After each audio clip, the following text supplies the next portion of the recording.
Good morning to 12th class student. आप लोगों के फसल उत्पादन सब्जेक्ट का ये लेक्चर सेकंड है, जिसमें मैं यूनिट फर्स्ट आपको एक्सप्लेन कर रहा था। अभी तक मैंने आपको जल निकास क्या है, उसकी आवश्यकता क्यों है, ये चीजें समझा चुका हूं।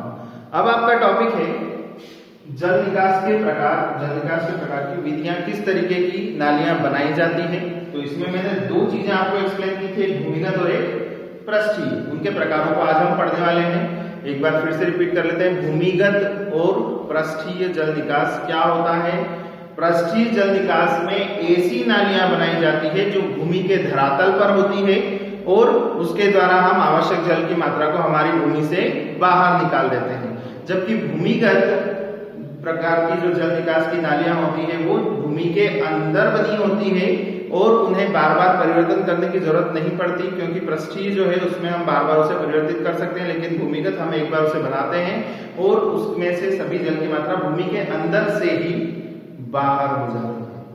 ठीक, तो उसी के दो टाइप्स जो है, हम उनके बाकी टाइप्स को हम यहाँ पढ़ने वाले हैं। भूमिगत और पृष्ठीय दोनों टाइप्स के अलग अलग प्रकार।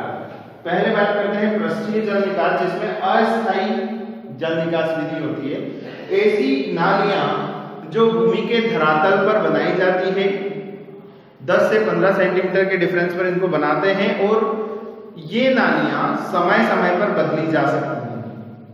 इनमें प्रवाहित होने वाला, इनमें बहने वाला जो पानी है वो बार बार भर जाती है मिट्टी से, तो उन्हें बार बार बदल कर हम नई नालियां बार बार बना सकते हैं और उसमें बदलाव भी ला सकते हैं। जैसी जल की मात्रा हमारे खेत में या हमारी भूमि में होगी, उसे हम उसके अकॉर्डिंग बदल लेते हैं। इसे कहते हैं अस्थायी जल निकास। अब कटआउट जल निकास क्या होगा कि जो ऊंचे क्षेत्रों पर जहां नहरों से पानी आ रहा है, वहां से पानी रिस कर खेतों में आता है, तो ऐसे जल को हम कुछ मुख्य नालियां खेतों में बना देते हैं जिनमें पानी इकट्ठा हो जाता है, और जब ये एकत्रित पानी हो गया तो उसे सह नालियों से निकालकर मुख्य नालियों में पहुंचाकर उसे खेत से या भूमि से बाहर कर दिया जाता है। तो कटआउट नालियां बेसिकली सबसे ज्यादा नहर के आसपास बने हुए खेतों में उपयोग की जाती है। अगला है स्थायी नालियां। हमारे भूमि में कुछ ऐसे स्थान होते हैं जहां जल की अतिरिक्त मात्रा स्वयं ही इकट्ठी हो जाती है। हम देखते हैं कि उस जगह पर पानी ज्यादा भरा रहता है, तो भूमि के धरातल का वह स्थान जहां जल की मात्रा अनावश्यक रूप से बहुत ज्यादा एकत्रित होती है, ऐसे स्थानों पर कुछ मुख्य नालियां हमेशा के लिए बनाई जाती हैं जिनसे कि जल की मात्रा को बाहर निकाला जा सके। और अगला है समतल भूमि पर मेड़ों को काटना। कुछ भूमि ऐसी होती है जो पूरी तरीके से समतल होती है, उस समतल भूमि पर मेड़ बनाई जाती है, जिन मेड़ों को काट कर हम समय समय पर पानी की मात्रा को बाहर कर सकते हैं। इनके एग्जाम्पल आप लोगों ने देखे होंगे। अस्थायी जो हम हमारे भूमि पर, हमारे खेतों में जो किसान सबसे पहले पाट बनाता है जिसे कहते हैं, या कुछ नालियां बनाता है, वो अस्थायी होती है क्योंकि हम समय के साथ साथ उसे बदल भी सकते हैं। कटआउट नालियां बेसिकली आपने ऐसी जगह पर देखी होगी जहां आसपास कोई नहर हो, आसपास जहां पानी इकट्ठा होता हो, वहां से पानी अगर इस तरह आ रहा हो तो उसमें से एकत्रित मात्रा को बाहर निकालने के लिए बनाई जाती है। स्थायी नालियां जो खेतों के किनारे पर सबसे ज्यादा बनाई जाती है। क्यों? क्योंकि सबसे ज्यादा एकत्रित होने वाला पानी कहाँ इकट्ठा होगा? किसी कॉर्नर पर या किसी आसपास के इलाके पर। तो उस आसपास के इलाके को मुख्य नाली में ले जाकर जोड़ दिया जाता है ताकि उससे जितना पानी हो सब एक साथ बाहर निकल सके। और उसके बाद समतल भूमि पर मेड़ों को काटकर, ये आप लोगों ने देखा होगा कि जो समतल भूमि होती है वहां पर पानी को बचाने के लिए या फिर अतिरिक्त पानी को बाहर निकालने के लिए मेड़े बनाई जाती है। उन मेड़ों को काट कर भी हम अतिरिक्त पानी को जल से बाहर निकाल सकते हैं। सबसे ज्यादा शुष्क इलाकों में, सूखे इलाकों में होती है, क्योंकि गर्मी के दिनों में वहां पानी को रोकने के लिए मेड़ बनाई जाती है, और जब बरसात में बहुत ज्यादा मात्रा में पानी इकट्ठा हो जाता है तो उन मेड़ों को काट दिया जाता है जिससे कि पानी बाहर निकाला जा सके। ये सारी पृष्ठीय विधियां हैं। अगली जो है भूमिगत नालियां बनाने के लिए है, जिसमें से पहला है टाइल्स ड्रेन्स। इसमें सबसे ज्यादा जो खपरेल का उपयोग करते हैं, खपरेल मतलब जो इस तरीके से अर्धवृत्त के आकार में बने हुए होते हैं, इन्हें इन खपरेल या टाइल्स को जमीन के अंदर नालियां बनाकर उसके ऊपर ढक दिया जाता है। इससे क्या होगा कि नालियां जो है उसके अंदर पानी रिसता है, जमीन से आने वाला, भूमि से आने वाला पानी आकर इन टाइल्स पर रिसता है और नालियों से होता हुआ मुख्य नालियों में जुड़ जाता है। इस तरीके से टाइल्स ड्रेन्स का यूज हम करते हैं। मोल ड्रेन्स में एक प्लग होता है, एक हल होता है, मोल हल जिसे कहते हैं, जिसकी मदद से हम एक निश्चित आकार की नालियां हमारे खेतों में बनवाते हैं, उसे हम मोल ड्रेन्स कहते हैं। इसके बाद होता है स्टोन ड्रेन्स। स्टोन ड्रेन्स के लिए क्या करना होता है कि जब भूमि के अंदर नालियां बनाई जाती है, उन नालियों पर पत्थर रखकर उसे ढक दिया जाता है, ताकि जब भी कोई बरसात हो या अधिक मात्रा में पानी हो तो वो रिस कर इन पत्थरों से होता हुआ उन नालियों में, सहायक नालियों में, और सहायक नालियों से वापस मुख्य नालियों में जुड़ते हुए हमारी भूमि से बाहर हो जाता है। इस तरीके से स्टोन ड्रेन्स का यूज हम करते हैं। इसका एक डायग्राम भी दिया हुआ है आपकी बुक में, जिसमें समझाया गया है कि वो वी आकार का होता है। बेसिकली डायग्राम में आपको वी आकार नहीं दिख रहा है तो मैं बता देता हूं कि क्या चीज है। इसमें आपकी नाली कुछ इस प्रकार से बनी होती है। इस नाली के ऊपर स्टोन्स होते हैं, यहां पर स्टोन्स बनाए गए हैं, और इनके ऊपर आपकी भूमि की परत होती है, पत्थर के टुकड़े, और उनके ऊपर पृथ्वी की सतह। ये बड़े पत्थर हैं, चट्टाने हैं, और इनके ऊपर छोटे छोटे पत्थर के टुकड़े डाल दिए जाते हैं, और उसके ऊपर आपकी भूमि की सतह है।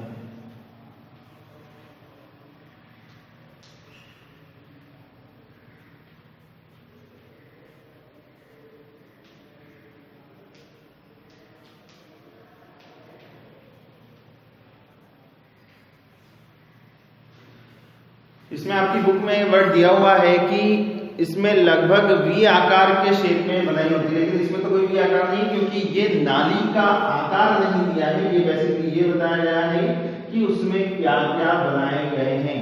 पहले नाली होती है, नाली के ऊपर चट्टाने, चट्टाने के ऊपर छोटे छोटे पत्थर, और उसके ऊपर भूमि की सतह होती है।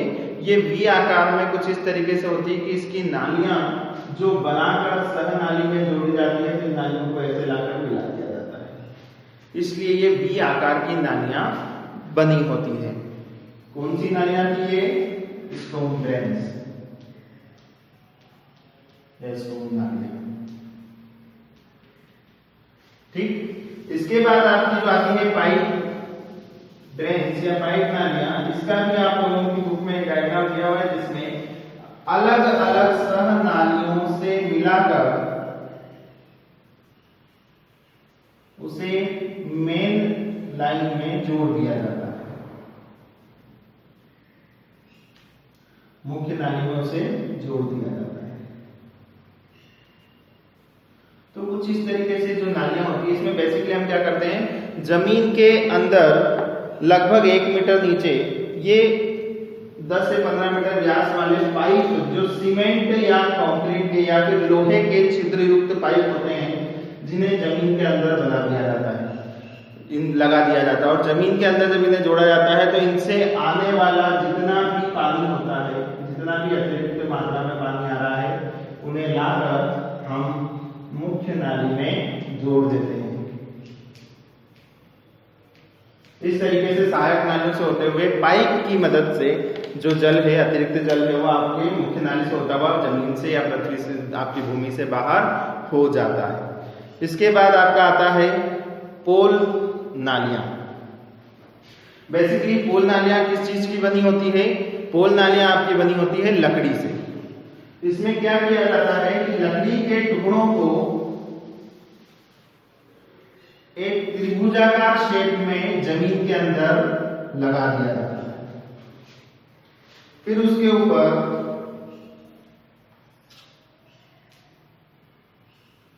दूसरी लकड़ियों को रख दिया जाता है, और फिर उसके ऊपर मिट्टी डाल दी जाती है। तो पोल ड्रेन्स जो विधि है इसमें सबसे मेन चीज ऐसे स्थानों पर इसका उपयोग किया जाता है जहां लकड़ी अधिक मात्रा में पाई जाती है। तो जहां ये लकड़ी अधिक मात्रा में पाई जाती है वहां पर इन्हें ट्रायंगल शेप में रख देते हैं और इसके ऊपर इन लकड़ियों को जमा कर ऊपर मिट्टी डाल दी जाती है। इस प्रकार कोल्ड ड्रेन्स का उपयोग किया जाता है जिसमें लकड़ियों को टिकाकर उनके ऊपर मिट्टी डालकर बेसिकली 0.65 मीटर तक तो लकड़ियां लगाई जाती हैं और उसके ऊपर 0.60 मीटर तक मिट्टी होती है। इस तरीके से इस प्रकार की जो मेथड होती है इसमें भी मुख्य नाली में आपके एकत्रित जल को बाहर निकाल दिया जाता है। इस तरीके से ये सारी कौन सी विधियां हुई? भूमिगत जल निकास की प्रकार। अब इस लेसन का मेन क्वेश्चन जो सबसे ज्यादा आपका बनता है वो है पृष्ठीय और भूमिगत जल निकास नालियों में अंतर। मैं पढ़ रहा हूं। सबसे पहले पृष्ठीय जल निकास नालियों में लिखा हुआ है नलियां खेत की ऊपरी सतह पर होने के कारण कृषि कार्यों में बाधा होती है, जबकि भूमिगत जल निकास में कोई बाधा नहीं होती। जब आप खेतों में नालियां बनाते हो तो अगर आपने पृष्ठीय निकास के लिए नालियां बनाई हैं तो नालियों से खेत में होने वाले आपकी भूमि में होने वाले कृषि कार्यों में दुविधा उत्पन्न होती है। आप आसानी से कार्य नहीं कर पाते हैं क्योंकि वो बार बार बिगड़ती है और उन्हें बार बार बदलना पड़ता है। इसकी बजाय भूमिगत नाली आपने अगर एक बार बना दी है तो उसकी मदद से आपको कृषि कार्यों में कोई बाधा नहीं आती है। दूसरा पॉइंट लिखा हुआ है नालियों के निर्माण की प्रारंभिक कीमत कम होती है, जबकि भूमिगत में लिखा हुआ है कि प्रारंभिक कीमत अधिक होती है। जब आप पृष्ठीय जल निकास के लिए नालियां बनाने वाले हैं तो पृष्ठ पर जो नालियां बनती है उसके लिए कीमत आपको कम लगानी होती है, पूंजी कम लगती है शुरुआत में, और जो भूमिगत नालियां होती है उनकी शुरुआती कीमत ज्यादा होती है। अब शुरुआती कीमत से यहाँ क्या मतलब है कि जब हम पृष्ठीय नालियां एक बार बना दें तो उसे वापस रिपेयर करना, फिर से सुधार करना, फिर से बनाना, तो उसमें बाद में और भी कीमत लग सकती है। लेकिन भूमिगत नालियों में एक बार आप उसे बनाते हैं, उसे बार बार बनाने की जरूरत नहीं होती, तो शुरुआती कीमत भूमिगत की ज्यादा होती है, जबकि पृष्ठीय में शुरुआती कीमत कम होती है। नेक्स्ट पॉइंट है आपका खेत के अंदर जोत का क्षेत्रफल कम होता है क्योंकि खेत का कुछ हिस्सा नालियों के द्वारा घेर लिया जाता है, और भूमिगत में जोत के क्षेत्र का कोई प्रभाव नहीं होता उस पर। मतलब जब आप पृष्ठीय सतह पर जल निकास के लिए नालियां बनाते हैं तो उसमें आपके खेत का, आपकी भूमि का कुछ क्षेत्र भी उपयोग होता है। जितने क्षेत्र को आप फसल उगाने में उपयोग करने वाले हैं उसमें से कुछ आपको नालियों को बनाने में भी उपयोग करना पड़ता है, जबकि भूमिगत में आपको एक्स्ट्रा कोई जोत की भूमि नहीं देनी होती। नेक्स्ट पॉइंट है प्रतिवर्ष मरम्मत की आवश्यकता और उसमें व्यय भी अधिक होता है। ये किसकी बात कर रहे हैं? पृष्ठीय में। पृष्ठीय जल निकास में आपको प्रतिवर्ष बार बार बदलाव करके उनकी बार बार मरम्मत करनी पड़ती है, जबकि भूमिगत में प्रतिवर्ष मरम्मत की आवश्यकता नहीं होती है। इसी तरीके से मृदा रक्षण की अधिक संभावना रहती है, जबकि मृदा रक्षण की कम संभावना रहती है। मृदा रक्षण की अधिक संभावना किसमें होगी? मृदा रक्षण मतलब मृदा के कटने की संभावना सबसे ज्यादा किसमें होती है? पृष्ठीय में, जबकि भूमिगत में इसकी कोई गुंजाइश बहुत कम रहती है, संभावना बहुत कम रहती है। अगला है पृष्ठीय विधि में मृदा की भौतिक दशा पर कोई प्रभाव नहीं पड़ता, जबकि भूमिगत में मृदा की भौतिक दशा भी सुधारी जा सकती है। जब हम ऊपर पृष्ठ पर या सतह पर नालियां बनाते हैं तो उसमें भौतिक दशा पर इतना प्रभाव नहीं पड़ता, जबकि हम भूमिगत नालियां बनाते हैं तो उसमें उसकी भौतिक दशा पर प्रभाव पड़ता है और उसे हम और भी सुधार सकते हैं। ठीक, इसके बाद बात करते हैं कि मरम्मत आदि में समय और खर्च कम लगता है। याद रखिएगा इस पॉइंट में मेन चीज क्या समझाई गई है कि पृष्ठीय में मरम्मत के लिए पैसा या व्यय तो अधिक होता है लेकिन उसमें समय कम लगता है, जबकि भूमिगत जो नालियां बनाई जाती है उनको मरम्मत करने में समय ज्यादा लगता है। तो यहाँ समय की बात की जा रही है कि समय और खर्च कम होता है जब आप मरम्मत करते हैं पृष्ठीय सतह की नालियों की, जबकि आप भूमिगत की बात करें तो उसमें समय और खर्च अधिक लगता है। इसी तरीके से भोज्य तत्वों का निक्षालन द्वारा ह्रास नहीं होता है और जो भूमिगत होते हैं उसमें भोज्य तत्व इन नालियों द्वारा निक्षालन के द्वारा बाहर नष्ट हो जाते हैं। भोज्य तत्व मतलब ऐसे तत्व जो हमारे भोजन के पदार्थ के रूप में उपयोग होते हैं। तो ऐसे पदार्थ पृष्ठीय नालियों के कारण तो प्रभावित नहीं होते, लेकिन भूमिगत नालियों के कारण वो प्रभावित हो जाते हैं और नष्ट भी हो जाते हैं। अगला है जो पृष्ठीय होता है उसमें जल निकास सुगमता पूर्वक होता है, जबकि भूमिगत में जल निकास सुगमता पूर्वक नहीं होता है। एक बार अगर कोई प्रॉब्लम क्रिएट हो जाती है, भूमिगत नालियों में कुछ कचरा आ जाता है तो उसे बाहर निकालना मुश्किल होता है, जबकि पृष्ठीय नालियों में आसानी से किया जा सकता है। और लास्ट है सहायक नालियों पर आवागमन में बाधा होती है, अतः पुलियों आदि पर अतिरिक्त व्यय करना पड़ता है।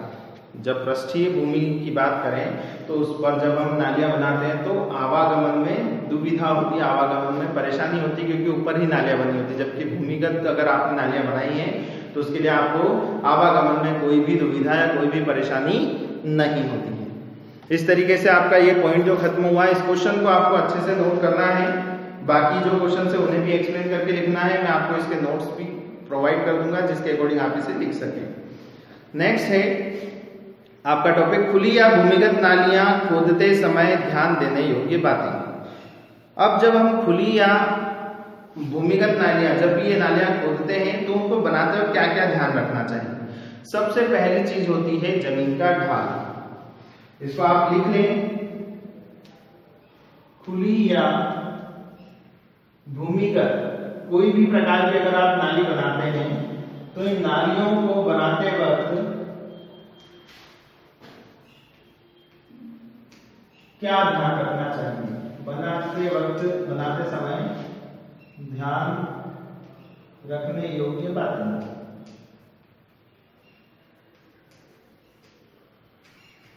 इसको आप क्वेश्चन के अकॉर्डिंग नोट कर सकते हैं। इसको एक क्वेश्चन बना लें कि खुली या भूमिगत नालियों को बनाते समय ध्यान रखने योग्य बातें क्या होती है। तो पहला होता है भूमिगत ढाल।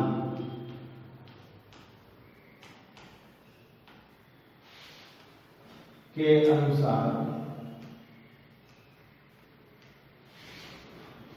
नालियां बनाना।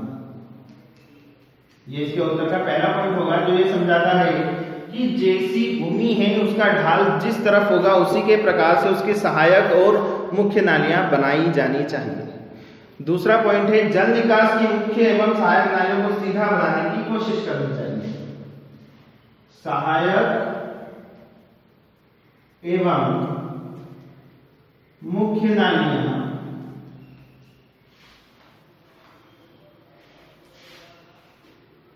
सीधी होनी चाहिए, क्योंकि जितनी वो टेढ़ी मेढ़ी होगी, जितनी उसमें टर्न आएंगे, मोड़ आएंगे, उतनी परेशानी होगी। तो सहायक एवं मुख्य नालियां सीधी होनी चाहिए।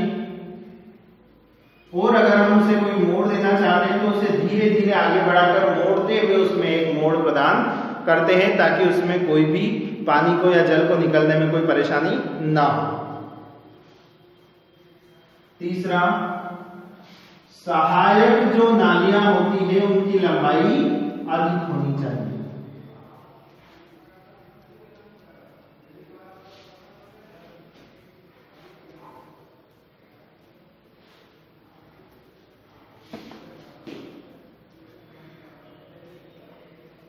सहायक नालियां जितनी भी है वो मुख्य नालियों तक पहुंचने के लिए उनकी लंबाई अधिक होना चाहिए, जिससे कि हम आसानी से जल को उससे बाहर कर सकें।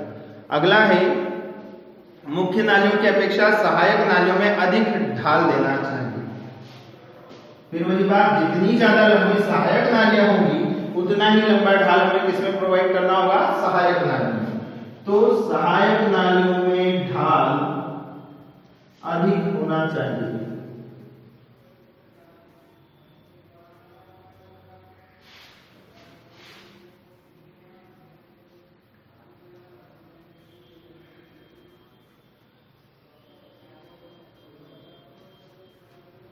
ठीक। और लास्ट पॉइंट है समीपवर्ती संपूर्ण क्षेत्र के जल निकास की व्यवस्था करनी चाहिए, या लास्ट वाला है जल निकास नालियां चिकनी भूमि में 20 से 25 मीटर तथा हल्की भूमि में 40 से 50 मीटर की दूरी पर बनानी चाहिए। कुल मिलाकर आपको 4 पॉइंट मेनली याद करने हैं, लिखने हैं। इसके अलावा 2 पॉइंट और हैं, आप उन्हें भी रीड कर सकते हैं। जो ये था कि आसपास के जितने भी क्षेत्र होते हैं उसमें जल किस मात्रा में होता है उसके हिसाब से आपको अपने जल निकास के लिए नालियां बनाना आवश्यक होती है। अब अगला पॉइंट जो है जल निकास का मृदा एवं फसल पर प्रभाव अथवा जल निकास से लाभ। जल निकास के उद्देश्य में लिखवा चुका हूं, उसी को आप जल निकास के लाभ के अनुसार याद कर सकते हैं। आप उसे थोड़ा सा रीड करेंगे तो आपको क्लियर हो जाएगा कि दोनों में सिमिलरिटी है। जैसे मैं एक पढ़ के बता देता हूं। जैसे पहले लिखा हुआ है भूमि में वायु संचार बढ़ता है। हमारा उद्देश्य था जल निकास का कि भूमि में वायु संचार होना चाहिए और उसका लाभ हो जाएगा कि भूमि में वायु संचार होता है। इसी तरीके से भूमि दलदली नहीं होनी चाहिए, या तो यहां पर हो जाएगा भूमि दलदली नहीं होती है, दूसरा लाभ। तीसरा लाभ हो जाएगा मिट्टी की भौतिक दशा सुधारी जा सकती है। इस तरीके से आप उसके पॉइंट को यहां पर जल निकास के लाभ में भी लिख सकते हैं। अब अगला है अत्यधिक जल निकास से क्या क्या हानियां होंगी। तो मैं यहां लिख रहा हूं जल निकास से क्या क्या हानियां हैं, आप लोग उसे भी नोट करते जाएं।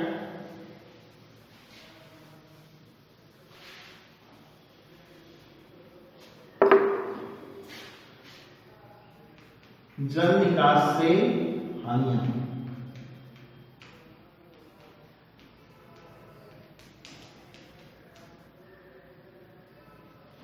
पहला पॉइंट है आपका मृदा में वायु संचार, जल निकास में अत्यधिक जल से क्या क्या हानियां हैं। अत्यधिक जल से भूमि में क्या क्या हानियां हो सकती है।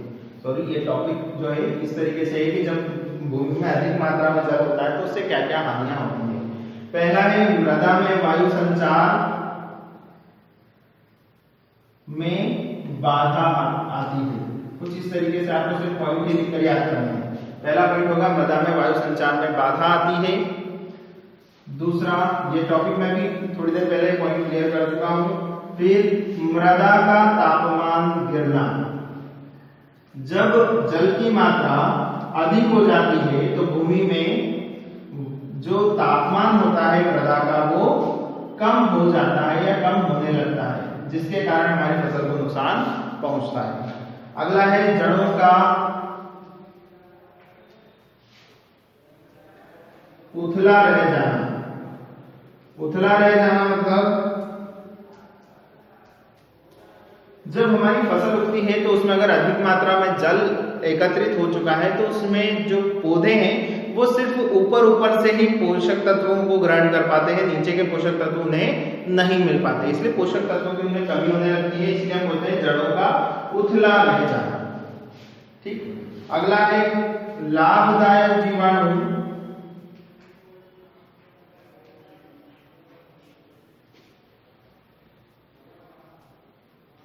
के कार्य में बाधा। जब हम लाभदायक जीवाणु की बात करें, जिन हमारे फसल में जिन जीवाणुओं के कारण अधिक फायदा होता है वो जीवाणु अधिक जल की मात्रा में नष्ट हो जाते हैं, इस कारण हमें उनका फायदा या उनका लाभ नहीं मिल पाता है। अगला है भूमि का दलदली होना। और भी पॉइंट है जो आप लोग याद कर सकते हैं, लेकिन इसका जो मेन पॉइंट है कि जो जल की अधिक मात्रा के कारण भूमि कैसी हो जाती है, दलदली हो जाती है। आप लोगों ने खेतों में देखा होगा कि जब आसपास पानी की ज्यादा मात्रा गिरने लगती है तो कोई ऐसा हिस्सा जहां पर पानी ज्यादा इकट्ठा होता है वहां पर दलदल बनने लगती है, तो भूमि का दलदली होना इसकी हानि में आता है। इस तरीके से आप इसके और भी पॉइंट याद कर सकते हैं। अब इस चैप्टर का सबसे लास्ट क्वेश्चन है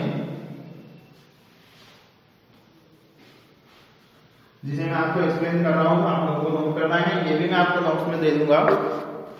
इसका टॉपिक का नाम है सिंचाई एवं जल निकास में क्या अंतर है। आप लोग अच्छे से जानते हैं सिंचाई मतलब खेतों में पानी पहुंचाना, फसलों को पानी देना, और जल निकास मतलब खेतों से उस पानी को बाहर निकालना। तो इसके अंतर में भी सबसे पहला पॉइंट है खेतों में पानी देने की विधि को हम क्या कहेंगे, सिंचाई कहेंगे, जबकि खेतों से पानी को बाहर निकालने की विधि क्या कहलाएगी, जल निकास। पहला पॉइंट हो गया। सेकंड पॉइंट, सिंचाई का पानी खेतों तक पहुंचाने वाली नालियां खेतों से ऊंची बनाई जाती है। मतलब जब आप खेतों में पानी को पहुंचाते हैं, सिंचाई करते हैं, तो ऐसे ये एक ऐसी विधि है जिसमें खेतों को, फसलों को हमें पानी पहुंचाना है। तो उस पानी को पहुंचाने के लिए हमारी नालियां कहाँ होनी चाहिए? ऊंचाई वाले स्तर पर होनी चाहिए। जबकि जल निकास करते वक्त जल को भूमि से बाहर निकालने के लिए उसकी नालियां कहाँ, मुख्य नालियां कहाँ होंगी? निचले स्तर पर बनाई जाती है। अगला पॉइंट है आपका, सिंचाई नालियों की आवश्यकता वर्ष भर बनी रहती है। जो भी सिंचाई करते वक्त नालियां बनाई जाती है उन्हें हमें क्या करना होता है? पूरे साल भर के लिए खेतों में बनाई जाती है, ताकि हम जब भी जरूरत पड़े पानी को हम वहां सिंचाई के लिए उपयोग में ला सकें। जबकि जल निकास की आवश्यकता सबसे ज्यादा किस वक्त पड़ती है? बरसात के मौसम में। जी हाँ, सबसे ज्यादा उपयोग इनका सिर्फ बरसात के मौसम में होता है। इसलिए जो जल निकास की जो नालियां होती हैं उन्हें हम वर्षा ऋतु में ही उपयोग में लाते हैं। अगला है, सिंचाई के लिए उपलब्ध पानी अन्य घरेलू उपयोग में भी आ जाता है, जबकि जल निकास का पानी अन्य उपयोगों में नहीं आता। सीधी सी बात है कि जब हम जल निकास करने वाला जो पानी हम उपयोग में ला रहे हैं वो किसी ट्यूबवेल से, किसी कुएं से आ रहा है, जो पीने योग्य पानी होता है, उसे हम घर के उपयोग में भी ला सकते हैं। तो सिंचाई विधि में उपयोग होने वाला जो जल है वो हमारे पीने योग्य होता है, उसे हम घर के उपयोग में भी ला सकते हैं। जबकि वर्षा ऋतु से अधिक मात्रा में एकत्रित हुआ जो जल है उसे हम जल निकास में बाहर निकालने वाले हैं, वो हमारे किसी उपयोग का नहीं होता है। लास्ट पॉइंट है, सिंचाई में भूमि में जल स्तर ऊपर उठता है, जबकि जल निकास में भूमि में जो जल स्तर है वो घटने लगता है। इस तरीके से सिंचाई और जल निकास में अंतर आप लोगों को नोट करना है। ये कुछ क्वेश्चंस जो मैंने आपको इस टॉपिक में एक्सप्लेन किए हैं, इन्हें भी नोट करना है। और ये आपका चैप्टर फर्स्ट यहाँ पर कंप्लीट हो जाएगा। नेक्स्ट जो लेक्चर है उसमें मैं आपको चैप्टर नंबर 2 स्टार्ट करूंगा। आप लोग फर्स्ट चैप्टर के क्वेश्चन नोट कर लें, उन्हें रिवाइज कर लें। कोई भी डाउट हो तो आप पूछ सकते हैं। और जब भी इनमें से कोई भी टॉपिक आप लिखें तो आप या तो बुक प्रिफर कर लें, या इस वीडियो में जब मैं क्वेश्चंस को रिवाइज कर रहा हूँ या उसे एक्सप्लेन कर रहा हूँ तो उसे एक्सप्लेन करते वक्त उसकी जो डेफिनेशन है उसे देखकर आसानी से नोट करें। वही आप लोगों को वहाँ एग्जाम्स में प्रिपेयर करके लिखनी है। Thank you class.